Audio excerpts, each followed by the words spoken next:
ناظرین،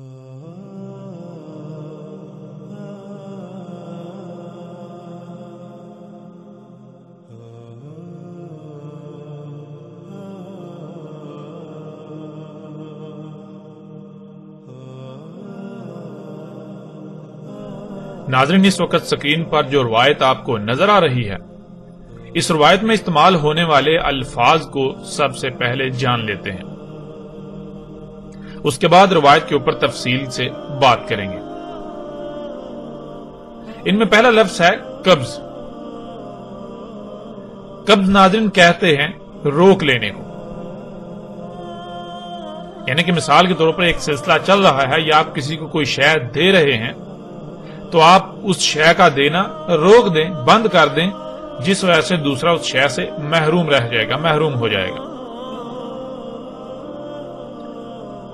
اس طرح اگلا لفظ ہے شاع، جس کے معنی ہے قانون، یعنی جو آپ نے قانون بنا دیا، جو آپ نے قدر میں کر دیا، یعنی جو حساب تاب، جو کیلکولیشن آپ نے کر دی، جو قانون بنا دیا۔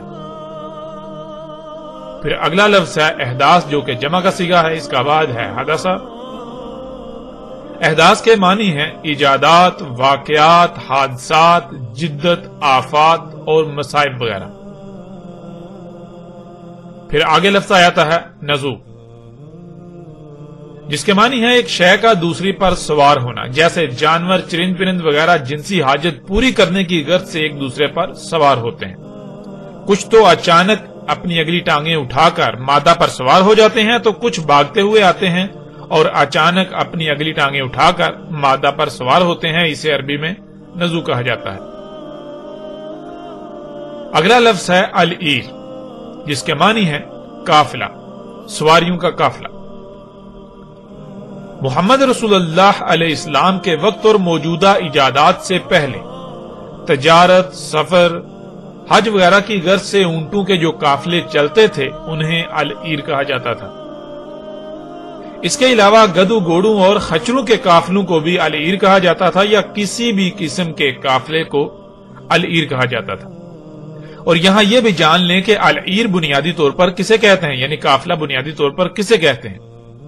العیر یا قافلہ کہتے ہیں زیادہ لوگوں کا پیدل یا سواریوں پر کسی سفر کے لیے پوری ترتیب کے ساتھ سفر کرنا، یعنی سب سے آگے کون چلے گا، اس کے دائیں کون چلے گا، پیچھے کون چلے گا، بائیں کون چلے گا، یعنی اس طرح پوری ترتیب کے ساتھ جب کوئی لوگوں کا گروہ، کچھ سواریوں کا گروہ سفر کرتا ہے، اسے عربی میں العیر اور اردو میں قافلہ کہتے ہیں۔ اب آتے ہیں ناظرین اس روایت کی طرف۔ رسول اللہ صلی اللہ علیہ وآلہ وسلم نے کہا، قبض کر لے گا اللہ علماء کو۔ قبض کہتے ہیں روک لینے کو، یعنی جیسے اگر آپ کوئی شے کسی کو دے رہے ہوں تو بند کر دینا، دینا بند کر دینا، وہ سلسلہ روک دینا، جس وجہ سے دوسرا اس شے سے محروم ہو جائے گا۔ تو رسول اللہ صلی اللہ علیہ وآلہ وسلم نے کہا کہ اللہ علماء کا سلسلہ روک دے گا، علماء کا سلسلہ بند کر دے گا۔ پھر اس سوال کا بھی آگے جواب دے دیا کہ علماء کا سلسلہ اللہ کیسے روکے گا۔ اس کا جواب رسول اللہ علیہ السلام نے یوں دیا، اور قبض کرے گا علم ان سے، یعنی انسانوں پر علم کھلنا روک دیا جائے گا، بس جیسے اس کا قانون ہے۔ جب اللہ علم قبض کر لے گا، یعنی انسانوں پر اللہ کی طرف سے علم کھلنا بند ہو جائے گا، رک جائے گا، تو اللہ کا قانون ہے کہ پھر ایجادات، واقعات، حادثات، جدت، مصائب و آفات ایک دوسرے پر ایسے چڑھیں گے جیسے جانور جنسی حاجت کو پورا کرنے کے لیے ایک دوسرے پر سوار ہوتے ہیں۔ ایجادات، واقعات، حادثات، جدت، آفات و مصائب کے قافلوں پر قافلے چڑھیں گے، قافلوں پر قافلے ہوں گے، جیسے جانور جنسی حاجت پورا کرنے کے لیے ایک دوسرے پر سوار ہوتے ہیں، اس طرح ایجادات کے، واقعات کے، حادثات کے، آفات کے قافلوں پر قافلے اس طرح ایک دوسرے پر چڑھیں گے۔ ناظرین، رسول اللہ صلی اللہ علیہ وآلہ وسلم نے کہا قبض کر لے گا اللہ علماء کو۔ پھر اس سوال کا بھی جواب دے دیا کہ اللہ کیسے علماء کو قبض کرے گا۔ اللہ قبض کر لے گا علم کو، جیسے اس کا قانون ہے۔ ناظرین، روایت میں آگے بڑھنے سے پہلے یہاں یہ بات جان لینا بہت ضروری ہے کہ اللہ کے علم عطا کرنے یا اس کے قبض کرنے کا قانون کیا ہے۔ اس سوال کا جواب قرآن کی سینکڑوں آیات میں موجود ہے، لیکن ہم آپ کے سامنے کچھ ایسی آیات رکھتے ہیں جو اس بات کو ایسے کھول دیں گی کہ کسی بھی قسم کا کوئی ابہام نہیں رہے گا۔ ناظرین، اس وقت سکرین پر آپ کو 3 آیات نظر آ رہی ہیں۔ ان میں سب سے پہلی آیت ہے سورہ البقرہ کی اور آیت کا نمبر ہے 129۔ دوسری آیت ہے سورہ آل عمران کی اور آیت کا نمبر ہے 164، اور تیسری آیت ہے سورۃ الجمعہ کی اور آیت کا نمبر ہے 2۔ ناظرین، سب سے پہلی بات تو یہ ہے کہ قرآن میں بھی آیات کی ترتیب اسی طرح ہے، یعنی جیسے ہم نے پہلے نمبر پر جسے رکھا وہ قرآن میں بھی پہلے نمبر پر ہے، جسے ہم نے دوسرے پر رکھا وہ قرآن میں بھی ترتیب کے لحاظ سے دوسرے نمبر پر، اور جسے ہم نے تیسرے نمبر پر رکھا وہ ترتیب کے لحاظ سے قرآن میں بھی تیسرے نمبر پر ہی آئی ہے۔ تو ناظرین، پہلی آیت جو کہ سورۃ البقرہ کی ہے، آیت نمبر 129، اس میں ابراہیم علیہ السلام کی دعا ہے اپنے رب سے، جس میں ابراہیم علیہ السلام کہتے ہیں ہمارے رب بیس کر یعنی کھڑا کر رسول انہی میں سے، ان پر تلاوت کرے تیری آیات کی اور سکھائے انہیں علم کتاب کا اور حکمت سکھائے، یعنی اس علم کا استعمال کب، کہاں، کیسے، کیوں اور کتنا کرنا ہے یہ بھی سکھائے اور ان کا تزکیہ کرے۔ ناظرین، آیت میں آنے والے الفاظ پر بھی تفصیل سے بات کریں گے اور انہیں ہر لحاظ سے کھولیں گے، لیکن اپنے موضوع پر۔ اس وقت جو ہمارا موضوع ہے اس لحاظ سے آپ یہ بات جان لیجئے اور خود اپنی آنکھوں سے دیکھ لیجئے کہ ابراہیم علیہ السلام نے جو دعا کی اس میں کیا کہا اور اس کی ترتیب کیا ہے۔ ابراہیم علیہ السلام نے انہی میں سے رسول کی بعثت کی دعا کی جو ان پر اللہ کی آیات کی تلاوت کرے۔ اس کے بعد 3 چیزوں کا ذکر کیا جو بالترتیب یہ ہیں۔ نمبر 1، ان کو علم سکھائے کتاب کا۔ نمبر 2، انہیں حکمت سکھائے، یعنی اس علم کا جو علم سکھایا اس علم کا استعمال کرنا بھی سکھائے، وہ علم کب، کہاں، کیسے، کیوں اور کتنا استعمال کرنا ہے۔ نمبر 3، ان کا تزکیہ کرے۔ ناظرین، رب العالمین کی طرف سے ابراہیم علیہ السلام کی اس دعا کا جواب کیا آیا وہ آپ باقی 2 آیات میں دیکھ سکتے ہیں، اور پھر ان میں رسول کی بعثت اور اس کا انسانوں پر اللہ کی آیات کی تلاوت کے بعد انہی 3 چیزوں کا ذکر ہے جو ابراہیم علیہ السلام کی دعا تھی۔ لیکن یہاں یہ بات قابل غور ہے کہ ان آیات میں ان تینوں چیزوں کی ترتیب مختلف ہے، یعنی ترتیب وہ نہیں ہے جو ترتیب ابراہیم علیہ السلام نے بیان کی۔ اللہ سبحانہ و تعالیٰ نے ابراہیم علیہ السلام کی دعا کے جواب میں کہا کہ اس نے رسول بیس کیا انہی میں سے جو ان پر میری آیات کی تلاوت کرتا ہے۔ اس کے بعد ان 3 چیزوں کی ترتیب کو دیکھیں۔ نمبر 1، ان کا تزکیہ۔ نمبر 2، انہیں کتاب کا علم سکھانا۔ نمبر 3، انہیں حکمت سکھانا۔ یعنی ابراہیم علیہ السلام نے ان 3 میں سے پہلے نمبر پر یہ رکھا کہ انہیں علم سکھائے کتاب کا، لیکن اللہ سبحانہ و تعالی نے کتاب کا علم سکھانے کو دوسرے نمبر پر رکھا۔ ابراہیم علیہ السلام نے دوسرے نمبر پر حکمت کو رکھا، لیکن اللہ سبحانہ و تعالی نے حکمت کو تیسرے نمبر پر رکھا، اور ابراہیم علیہ السلام نے تزکیے کو تیسرے نمبر پر رکھا، لیکن اس کے برعکس اللہ سبحانہ و تعالی نے تزکیے کو پہلے نمبر پر رکھا۔ ناظرین، ابراہیم علیہ السلام نے علم سکھانے کو 3 میں پہلے نمبر پر اور تزکیے کو تیسرے اور آخری نمبر پر، لیکن اللہ سبحانہ و تعالی نے تزکیے کو پہلے نمبر پر رکھا اور اس کے بعد دوسرے نمبر پر علم سکھانے کا ذکر کیا اور پھر آخری اور تیسرے نمبر پر حکمت کو رکھا۔ یعنی ان آیات میں یہ بات بالکل واضح ہو جاتی ہے کہ جب تک کسی کا تزکیہ نہیں ہوتا تب تک وہ کتاب کا علم نہیں سیکھ سکتا۔ ایسا ممکن ہی نہیں کہ تزکیے کے بغیر کوئی کتاب کا علم سیکھ سکے، اس لیے اللہ سبحانہ و تعالی نے پہلے نمبر پر تزکیے کو رکھا۔ جب تک تزکیہ نہیں ہوتا تب تک کتاب کا علم حاصل ہونا ناممکن ہے، اور تزکیے کے لیے طیب رزق شرط ہے، کیونکہ تزکیہ ہوتا ہی طیبات سے ہے۔ ناظرین، آج دنیا میں شاید ہی کوئی ایسا شخص ہو جسے طیب کا علم ہو کہ لفظ طیب کے معنی کیا ہے اور طیب رزق ہوتا کیا ہے۔ اس موضوع پر آئندہ ایک ساتھ میں تفصیل کے ساتھ بات ہوگی، لیکن یہاں یہ بات واضح ہو جانی چاہیے کہ جب کسی کو طیبات کا ہی علم نہیں، طیبات کا علم ہی نہیں اور وہ خبائث کو اختیار کیے ہوئے ہوگا تو اس کا تزکیہ کیسے ہو سکتا ہے؟ اس کا تزکیہ کیوں کر ہو سکتا ہے؟ اور جب تزکیہ نہیں ہوگا تو پھر ظاہر ہے کتاب کا علم کیسے کھل سکتا ہے؟ کیسے سمجھ آ سکتا ہے؟ کیسے حاصل ہو سکتا ہے کتاب کا علم؟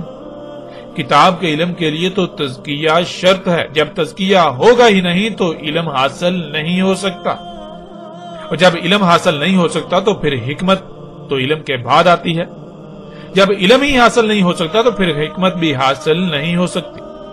ناظرین، یہ ہے اللہ کا قانون، جس قانون سے اللہ علم عطا کرتا ہے یا پھر علم کو قبض کر لیتا ہے۔ اور ناظرین، ظاہر ہے جب رزق کی کوئی اہمیت نہیں رہے گی، لوگوں کو طیب کا علم ہی نہیں ہوگا تو پھر ان پر کتاب کا علم کیسے کھل سکتا ہے؟ جب علم نہیں کھلے گا تو ظاہر ہے پھر جہالت غالب آئے گی اور ہر سو ہر طرف جہالت پھیل جائے گی۔ جب جہالت غالب آتی ہے، جہالت پھیل جاتی ہے تو پھر انسان اپنی خواہشات کی اتباع کرتے ہیں اور اپنی خواہشات کو ہی دین کا نام دے لیا جاتا ہے۔ وہ اپنی خواہشات کے خلاف ایک لفظ بھی سننے کو تیار نہیں ہوتے اور نہ ہی برداشت کرتے ہیں۔ یوں پھر وہ اپنی خواہشات کی اتباع میں دن بدن آگے بڑھتے چلتے جاتے ہیں اور اس مقام پر پہنچ جاتے ہیں جہاں سے واپسی ناممکن ہو جاتی ہے۔ ناظرین، یہی محمد علیہ السلام نے کہا تھا کہ اللہ علم کو قبض کرے گا، جیسے اس کا قانون ہے جب علم قبض ہو جائے گا تو جہالت غالب آ جائے گی، دنیا میں جہالت پھیل جائے گی۔ جب جہالت غالب آ جائے گی، جہالت پوری دنیا میں پھیل جائے گی تو لوگ اپنی خواہشات کی اتباع کریں گے، انہیں علم ہی نہیں ہوگا کہ دنیا میں آنے کا مقصد کیا ہے۔ جو ان کی خواہشات ہوں گی وہ اسی کے پیچھے بھاگیں گے، انہیں کی اتباع کریں گے، انہیں کو پورا کریں گے۔ جب لوگ اپنی خواہشات کی اتباع کریں گے تو ایجادات ہوں گی۔ اللہ نے یہ قانون میں کر دیا تو پھر کیا ہوگا؟ تو پھر ایجادات ہوں گی، واقعات ہوں گے، حادثات ہوں گے، جدت آئے گی، آفات و مصائب ہوں گے، ایسے کہ ایک دوسرے پر چڑھیں گے، قافلوں پر قافلے چڑھیں گے۔ یعنی ایجادات ایسے ہوں گی جو ایک دوسرے پر چڑھیں گی، واقعات ایسے ہوں گے جو ایک دوسرے پر چڑھیں گے، حادثات ایسے ہوں گے جو ایک دوسرے پر چڑھیں گے، آفات ایسی ہوں گی جو ایک دوسرے پر چڑھیں گے۔ ایسے ہی ایجادات کے قافلوں پر قافلے چڑھیں گے، جیسے جانور جنسی حاجت پورا کرنے کے لیے ایک دوسرے پر چڑھتے ہیں، ایک دوسرے پر سوار ہوتے ہیں۔ حادثات و واقعات کے قافلوں کے قافلے ایک دوسرے پر ایسے چڑھیں گے جیسے جانور یا جاندار جنسی حاجت کو پورا کرنے کے لیے ایک دوسرے پر سوار ہوتے ہیں۔ یعنی جیسے گدھا، گھوڑا یا باقی جانور دوڑتے ہوئے آتے ہیں اور جنسی حاجت کو پورا کرنے کے لیے اچانک مادہ پر سوار ہو جاتے ہیں، یا جیسے جنسی حاجت پوری کرنے کے لیے ایک دوسرے پر چڑھتے ہیں، بالکل ایسے ہی ایجادات، حادثات، واقعات و مصائب ایک دوسرے پر ایسے ہی چڑھیں گے۔ اور ناظرین غور کریں، کیا آج یہ سب نہیں ہو رہا؟ کیا آج آپ پوری دنیا میں یہ سب ہوتا ہوا نہیں دیکھ رہے؟ محمد رسول اللہ علیہ السلام نے کہا، ایجادات، واقعات، حادثات، جدت، آفات و مصائب وغیرہ ایک دوسرے پر اس طرح چڑھیں گے جیسے جانور جنسی حاجت کو پورا کرنے کے لیے ایک دوسرے پر سوار ہوتے ہیں۔ تو ناظرین، آپ سکرین پر دیکھ رہے ہیں محمد رسول اللہ علیہ السلام کے الفاظ کے عین مطابق آج طرح طرح کی ایجادات، آفات، مصائب، حادثات ایسے وقوع پذیر ہو رہے ہیں گویا کہ وہ ایک دوسرے پر چڑھ رہے ہیں، اور ایجادات ایک دوسرے پر بالکل ایسے ہی سوار ہیں جیسے جانور جنسی حاجت کو پورا کرنے کے لیے ایک دوسرے پر سوار ہوتے ہیں۔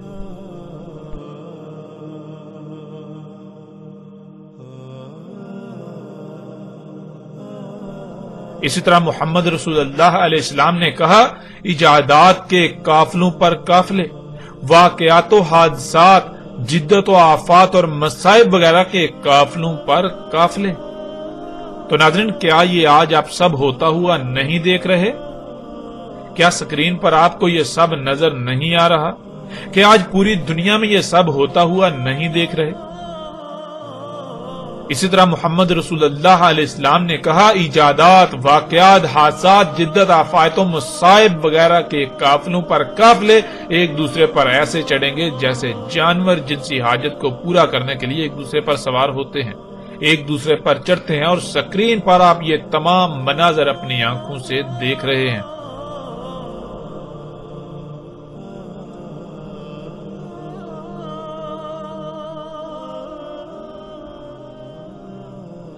تو ناظرین بڑھتے ہیں اگلی روایت کی طرف۔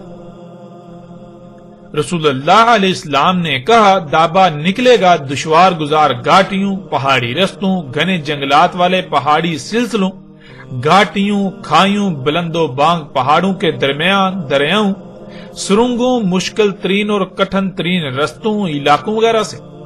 پس اس کا بلند ترین مقام بادل ہوں گے جنہیں وہ مس کرے گا یعنی انہیں چھوئے گا، اور جن پر وہ چلتا ہوگا یعنی جیسے انسان ٹانگوں پر چلتا ہے بالکل اسی طرح دابت الارض جن اعضاء پر جس شے پر چلے گا یعنی اس کے ٹائر، اس کے وہ اعضاء جن پر وہ چلے گا وہ ہوں گے زمین میں۔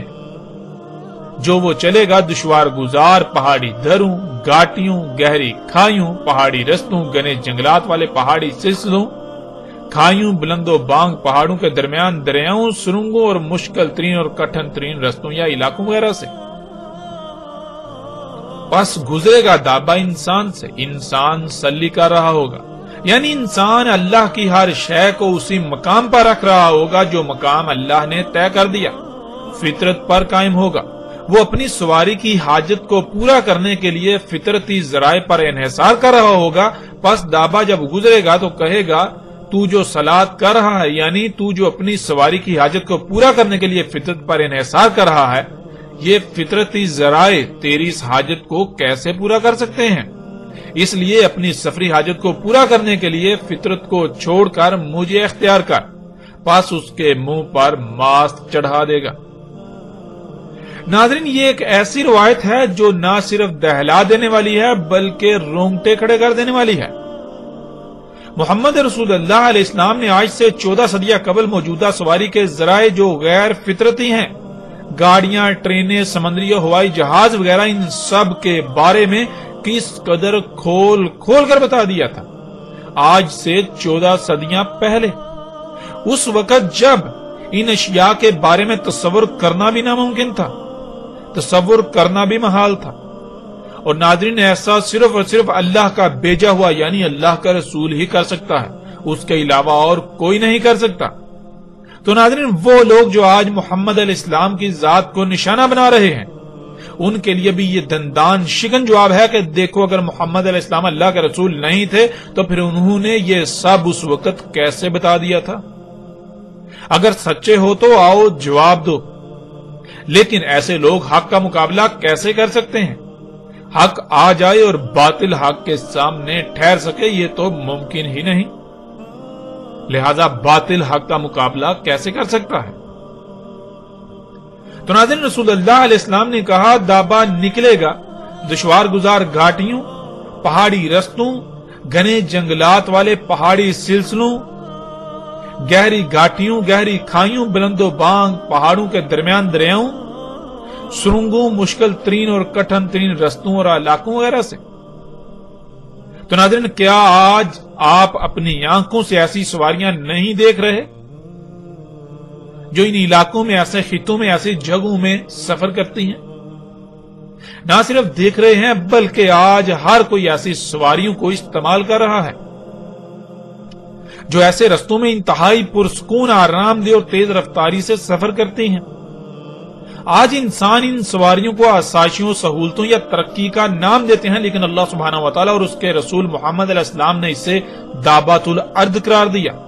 وہ دابا جو زمین میں فساد عظیم کا سبب بن رہا ہے، وہ دابا جو اسات کے اشرات میں سے ایک شرط یعنی جن وجوہات کی بنا پر اسات آئے گی، زمین پر عظیم تباہی آئے گی جو تمام انسانوں کو صفحہ ہستی سے مٹا دے گی، ان میں سے ایک بنیادی وجہ ہے وہی دابا جو اللہ کے قول واقع ہونے پر نکلنا تھا، سامنے آنا تھا، جس کی وجہ سے آسمان یعنی وہ فضا جس میں آپ سانس لیتے ہیں اس نے طرح طرح کی دخان یعنی گیسوں سے بھر جانا تھا، اور وہ دخان ان عذاب علیم کی شکل اختیار کرنا تھا، جیسے کہ آج یہ سب آپ اپنی آنکھوں سے ہوتا ہوا دیکھ رہے ہیں۔ اس دابا یعنی ان جدید سواریوں کی وجہ سے آسمان طرح طرح کی زہریلی گیسوں سے بھر چکا، جس وجہ سے پوری دنیا طرح طرح کی تباہیوں کی لپیٹ میں ہے۔ انسانوں سمیت مختلف جانداروں کو طرح طرح کی بیماریوں، تکالیف اور اموات کا سامنا کرنا پڑ رہا ہے۔ زلزلے آ رہے ہیں جو دن بدن بڑھتے ہی چلے جا رہے ہیں۔ سیلاب، طوفان اور آندیاں آ رہی ہیں، ان کے علاوہ کون سی ایسی تباہیاں نہیں ہیں جن کا آج انسانوں کو سامنا نہیں کرنا پڑ رہا، اور یہ سب کس وجہ سے؟ ناظرین ذرا غور تو کریں۔ اور رسول اللہ علیہ السلام نے کہا اس کا راس یعنی اس کی چوٹی، اس کا بلند ترین مقام بادل ہوں گے، بادلوں کو مس کرے گا، انہیں چھوئے گا۔ اور ناظرین یہ بھی آج آپ اپنی آنکھوں سے ہوتا ہوا دیکھ رہے ہیں، نہ صرف دیکھ رہے ہیں بلکہ جب آپ اسی دابا یعنی ہوائی جہاز میں سوار ہوتے ہیں تو اس سارے منظرنامے سے خود بھی گزرتے ہیں اس دابا کے ساتھ۔ یعنی یہی دابۃ الارض جو جہازوں کی صورت میں آج موجود ہے، وہ بادلوں کو پہنچتا ہے، انہیں چھوتا ہے، یہاں تک کہ بادلوں کو چیرتا ہوا ان سے اوپر نکل جاتا ہے۔ اور رسول اللہ علیہ السلام نے کہا اس کی رجل یعنی جن پر وہ چلے گا، جیسے انسان جن پر چلتا ہے وہ اس کی ٹانگیں کہلاتی ہیں، بالکل اسی طرح دابۃ الارض جن اعضاء پر چلے گا یعنی اس کے ٹائر وہ زمین میں ہوں گے جو وہ نکلے گا دشوار گزار گھاٹیوں، پہاڑی رستوں، گھنے جنگلات والے پہاڑی سلسلوں، گہری گھاٹیوں، گہری کھائیوں، بلند و بانگ پہاڑوں کے درمیان دریاؤں، سرنگوں، مشکل ترین اور کٹھن ترین رستوں اور علاقوں وغیرہ سے۔ ناظرین یہی دابا زمین پر اپنی رجل یعنی ٹائروں پر چلتا ہے تو اس کے ٹائر زمین پر ہوتے ہیں، جیسا کہ طرح طرح کی گاڑیاں ہیں جو ایسے علاقوں سے اپنے ٹائروں پر سفر کرتے ہوئے نکلتی ہیں، چلتی ہوئی نکلتی ہیں۔ اور یہ سب آج آپ اپنی آنکھوں سے دیکھ رہے ہیں، اور سکرین پر بھی آپ یہ سب مناظر اپنی آنکھوں سے دیکھ رہے ہیں۔ پھر ناظرین رسول اللہ علیہ السلام نے کہا پس گزرے گا، انسان سلی کر رہا ہوگا، یعنی انسان اللہ کی ہر شے کو اسی مقام پر رکھ رہا ہوگا جو مقام اللہ نے طے کر دیا، فطرت پر قائم ہوگا۔ وہ اپنی سواری کی حاجت کو پورا کرنے کے لیے فطرتی ذرائع پر انحصار کر رہا ہوگا، پس دابا کہے گا جو تو صلاح کر رہا ہے، یعنی تو جو اپنی سواری کی حاجت کو پورا کر رہا ہے، تو جو اپنی سواری کی حاجت کو پورا کرنے کے لیے فطرت پر انحصار کر رہا ہے، یہ فطرتی ذرائع تیری اس حاجت کو پورا کیسے کر سکتے ہیں؟ اس لیے اپنی سفری حاجت کو پورا کرنے کے لیے فطرت کو چھوڑ کر مجھے اختیار کر، پس اس کے منہ پر ماسک چڑھا دے گا۔ یعنی ناظرین رسول اللہ علیہ السلام نے بالکل واضح یہ کہا کہ جب تک یہ سواریاں نہیں نکلیں گی تب تک انسان اپنی سواری کی حاجت کو پورا کرنے کے لیے فطرتی ذرائع پر انحصار کریں گے۔ یعنی انسان اپنی سفری حاجت کو پورا کرنے کے لیے گدھے، گھوڑے، اونٹوں اور خچروں پر انحصار کر رہے ہوں گے، لیکن جب یہ دابا نکل آئے گا، دابۃ الارض آ جائے گا، جب یہ وجود میں آ جائے گا تو لوگ چاہتے یا نہ چاہتے ہوئے بھی اسے استعمال کرنے پر مجبور ہو جائیں گے، کیونکہ انسانوں کو نظر آ رہا ہوگا کہ ان جدید سواری کے ذرائع کی موجودگی میں ان کی سواری کی حاجت کو فطرتی ذرائع یعنی گدھے، گھوڑے، اونٹ اور خچر وغیرہ پورا نہیں کر سکتے۔ وہ اس تیز رفتار ترین دور میں ان سست رفتار فطرتی ذرائع سے اپنی حاجت کو پورا نہیں کر سکتے۔ یوں تمام انسان اپنی اس حاجت کو پورا کرنے کے لیے دابۃ الارض پر انحصار کریں گے، جس کا نتیجہ یہ نکلے گا کہ پوری دنیا کی فضا دابۃ الارض سے خارج ہونے والی زہریلی گیسوں سے بھر جائے گی۔ اب ناظرین آپ خود غور کریں، کیا یہ سب آج نہیں ہو چکا؟ کیا آپ کو یہ سب ہوتا ہوا نظر نہیں آ رہا؟ کیا محمد رسول اللہ علیہ السلام کا آج کے بارے میں کہا ہوا ایک ایک لفظ سچا ثابت نہیں ہو رہا، سچا ثابت نہیں ہو چکا؟ محمد علیہ السلام نے اس قدر کھول کھول کر دابۃ الارض کی وضاحت کر دی کہ اندھوں کو بھی نظر آ جاتا، مگر محمد علیہ السلام کی اس قدر وضاحت کے باوجود کوئی ایک بھی شخص آج ایسا نظر نہیں آتا جسے دابۃ الارض آج سے پہلے نظر آیا ہو۔ اور ناظرین یہاں محمد رسول اللہ علیہ السلام کے وہ الفاظ بھی بالکل سچ ثابت ہوتے ہیں کہ محمد رسول اللہ علیہ السلام نے کہا تھا کہ جب دابت الارض نکلے گا تب دنیا میں کوئی ایک بھی مومن نہیں ہوگا. اور جیسے ہم آگے بڑھیں گے تو آئندہ ایک ساتھ میں ایسی روایات بھی آپ کے سامنے آ جائیں گی. اور ناظرین ظاہر ہے اگر کوئی مومن ہوتا تو اسے دابت الارض نظر آنا چاہیے تھا، مگر ہم نہیں دیکھتے ہیں کہ دابت الارض کے نکلنے سے لے کر آج تک کوئی ایسا شخص ہوا ہو جسے دابت الارض نظر آیا ہو. زبان سے مومن ہونے کے دعوے دار تو کروڑوں ہیں، لیکن حیرانی والی بات تو یہ ہے کہ ان مومنوں کو دابت الارض نظر ہی نہ آیا. انہیں اس کے برعکس آسائشیں، سہولتیں، آسانیاں نظر آتی رہیں اور آج بھی نظر آ رہی ہیں. تو ناظرین اب آپ سے سوال ہے کہ کیا اب بھی دابت الارض کے بارے میں کوئی شک و شبہ رہ چکا؟ کیا دابت الارض کی کھل کر وضاحت نہیں ہو چکی؟ اور پھر ناظرین ان لوگوں سے سوال ہے جو یہ کہتے ہیں کہ ایک جانور نکلے گا، یعنی دابت الارض کو انہوں نے ایک جانور بنا دیا، وہ نکلے گا اور لوگوں سے باتیں کرے گا.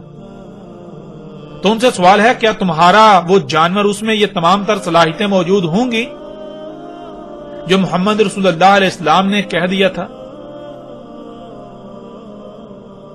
اور پھر مرزا غلام احمد قادیانی کے پیروکاروں سے بھی سوال ہے کہ کیا جسے مرزا غلام احمد قادیانی نے دابت الارض کہا کیا اس پر یہ تمام کے تمام الفاظ پورے اترتے ہیں؟ ناظرین مرزا غلام احمد قادیانی کے تمام پیروکاروں کو چیلنج ہے، ان کو چیلنج ہے کہ وہ مرزا غلام احمد قادیانی کو سچا ثابت کر کے دکھائیں. محمد رسول اللہ علیہ السلام نے تو کہا تھا کہ جب دابت الارض نکلے گا اس وقت زمین میں کوئی ایک بھی مومن نہیں ہوگا. ظاہر ہے اگر مومن ہو تو اسے دابت الارض نظر آ جاتا نا. اب ناظرین جب مرزا غلام احمد قادیانی کو دابت الارض ہی نظر نہیں آیا تو وہ رسول، مہدی اور مثل عیسیٰ یا عیسیٰ تو بعد کی بات ہے، وہ تو مومن ہی نہیں، وہ تو مومن ہی ثابت نہیں ہوتا. اتنا بڑا دعوے دار یعنی رسول ہونے کا دعوے دار، اور حیران کن طور پر کیسا رسول ہے کہ اسے دابت الارض ہی نظر نہ آیا؟ ہے نا حیرانگی والی بات. اور قادیانیوں کو چیلنج ہے، قادیانیوں کو بار بار حق کی طرف دعوت دی جاتی ہے کہ اپنی آنکھیں کھول لیں. اگر وہ حق کے دعوے دار ہیں تو انہیں اپنی آنکھیں کھولنا ہوں گی، ورنہ اگر اس قدر حق واضح ہونے کے باوجود انہیں حق نظر نہیں آتا تو قادیانی جان لیں کہ دنیا میں وہ بدترین مشرک اور کافر ہیں. ہاں دنیا میں وہ اپنے آپ کو جتنی چاہے جھوٹی تسلیاں دیتے رہیں، لیکن اللہ کے قانون میں وہ بدترین مشرک ہیں، بدترین مشرک. ناظرین اب بڑھتے ہیں اگلی روایت کی طرف. رسول اللہ علیہ السلام نے کہا نکلے گا دابا دشوار گزار گھاٹیوں، پہاڑی رستوں، گنے جنگلات والے پہاڑی سلسلوں، گھاٹیوں، کھائیوں، بلند و بانگ پہاڑوں کے درمیان سرنگوں، دریاؤں، مشکل ترین اور کٹھن ترین رستوں اور علاقوں وغیرہ سے، ساتھ عالی شان پرسکون آرام دہ تیز رفتار سواریوں سے. پس وہ چھوئے گا بادلوں کو اور جن پر وہ چلتا ہوگا، یعنی جیسے انسان ٹانگوں پر چلتا ہے بالکل ایسے ہی جن پر وہ چلتا ہوگا یعنی اس کے ٹائر، وہ ہوں گے زمین میں جو وہ نکلے گا دشوار گزار پہاڑی دروں، گھاٹیوں، گہری کھائیوں وغیرہ سے. اس طرح ناظرین اگلی روایت. رسول اللہ علیہ السلام نے کہا نکلے گا دابا دشوار گزار گھاٹیوں، پہاڑی رستوں، گنے جنگلات والے پہاڑی سلسلوں، گھاٹیوں، گہری کھائیوں، بلند و بانگ پہاڑوں کے درمیان دریاؤں، جھیلوں، سرنگوں، مشکل ترین اور کٹھن ترین رستوں، علاقوں وغیرہ سے. پس اس کا بلند ترین مقام بادل ہوں گے جنہیں وہ مس کرے گا یعنی انہیں چھوئے گا، اور جن پر وہ چلتا ہوگا یعنی جیسے انسان ٹانگوں پر چلتا ہے بالکل ایسے ہی جن اعضاء پر وہ چلتا ہوگا یعنی اس کے ٹائر، وہ زمین میں ہوں گے جو وہ نکلے گا دشوار گزار پہاڑی دروں، گھاٹیوں، گہری کھائیوں وغیرہ سے. پس گزرے گا انسان سلی کر رہا ہوگا یعنی انسان اللہ کی ہر شے کو اسی مقام پر رکھ رہا ہوگا جو مقام اللہ نے طے کر دیا. فطرت پر قائم ہوگا، وہ اپنی سواری کی حاجت کو پورا کرنے کے لیے فطرتی ذرائع پر انحصار کر رہا ہوگا، پس دابا کہے گا جو تو صلاح کر رہا ہے، یعنی تو اپنی سواری کی حاجت کو پورا کرنے کے لیے فطرت پر انحصار کر رہا ہے، یہ فطرتی ذرائع تیری اس حاجت کو کیسے پورا کر سکتے ہیں؟ اس لیے اپنی سفری حاجت کو پورا کرنے کے لیے فطرت کو چھوڑ کر مجھے اختیار کر، مجھ پر انحصار کر، ورنہ اگر اس کے باوجود تو فطرت پر انحصار کرنے کی بجائے انہی یعنی اپنی سواری کی حاجت کو پورا کرنے کے لیے فطرتی ذرائع پر ہی انحصار کرتا ہے، تو پھر دو ہی صورتیں ہیں، یا تو یہ کہ اس کے ساتھ پناہ لی جائے، یعنی فطرتی ذرائع پر انحصار کر کے اللہ کے ساتھ شرک اور اس کا کفر کرنے سے بچا جائے، اللہ کے علاوہ کسی اور کو رب بنانے سے بچا جائے، یا پھر دوگلاپن، منافقت اور محض دکھاوا ہے، پس اس کے منہ پر ماسک چڑھا دے گا۔ ناظرین، اس روایت میں اور پچھلی روایت میں کوئی زیادہ فرق نہیں ہے، پیچھے جو تفصیل سے جس روایت پر ہم بات کر چکے، دونوں تقریباً ایک ہی روایت ہیں، لیکن اس روایت میں صرف اتنا اضافہ ہے کہ اگر یعنی کہ دابا دعوت دیتا ہے مجھ پر اپنی سواری کی حاجت کو پورا کرنے کے لیے مجھ پر انحصار کر، اور اگر کوئی انحصار نہیں کرتا یعنی کوئی نہیں کر رہا ہوگا تو دو ہی صورتیں ہوں گی، یا تو یہ کہ وہ اس سے بچنا چاہے گا، یعنی کہ اسے پتا ہوگا، یعنی وہ شخص مومن ہوگا، اسے علم ہوگا کہ یہ کفر ہے، یہ اللہ کے ساتھ کفر ہے، اگر میں دابا کو استعمال کروں گا یعنی اللہ سبحانہ وتعالی نے تو مجھے فطرت پر قائم ہونے کا حکم دیا، اور مجھے سواری کی حاجت پورا کرنے کے لیے اللہ سبحانہ وتعالی نے یعنی فطرت نے تو مجھے جو سواری کے ذرائع مہیا کیے وہ گدے، گھوڑے اور خچر وغیرہ ہیں، اونٹ وغیرہ ہیں، اگر میں ان کو چھوڑ کر انہیں اختیار کرتا ہوں، یہ تو اللہ کے ساتھ کفر ہے، یہ تو اللہ کے علاوہ اور کو رب بنانا ہے، لہٰذا میں اللہ کے علاوہ کسی اور کو رب نہیں بنا سکتا، میں اللہ کے ساتھ شرک نہیں کر سکتا،